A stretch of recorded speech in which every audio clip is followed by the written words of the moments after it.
Rockets are flying almost every hour in the skies above Israel and Palestine. At least 5 rockets were shot down over Tel Aviv early Wednesday. This after a barrage of longer-range rockets slammed nearby major cities. Most falling harmlessly are being intercepted by the nation's Iron Dome missile defense system.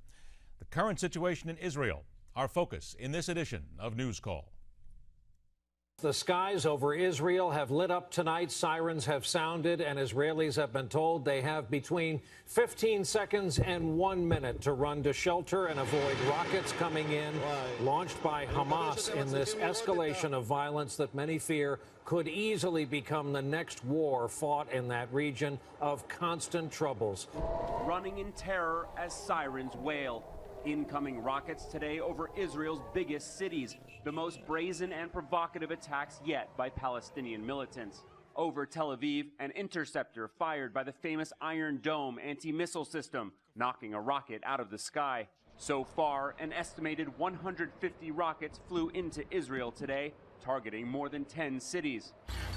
Israeli forces have streamed towards the Gaza Strip, preparing for a possible ground invasion. The fact that they're using these longer range missiles now, the militant groups here claim that they're both locally made rockets, but also some that the Israeli military has said appear to be Syrian made using Iranian technology. And the militant groups here have managed to obtain these rockets despite the fact that Gaza is, of course, kept under very tight border restrictions by both Israel and Egypt. The Israeli military says that more than 45 rockets were fired overnight targeting big cities. Officials say militants in Gaza have launched more than 20 rockets today alone.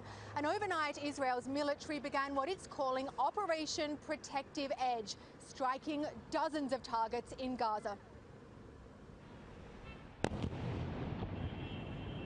Israeli officials say the airstrikes are targeting terrorists, hitting sites used by militants in Gaza.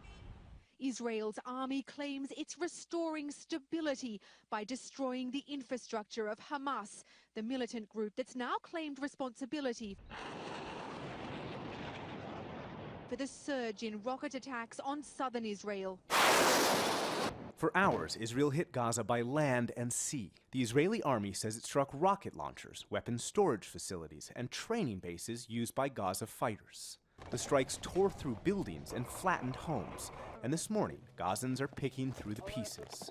In one case, Israel warned this man's family before it dropped a missile on his house. After 10 minutes of evacuating the house, they attacked it. The house is totally destroyed.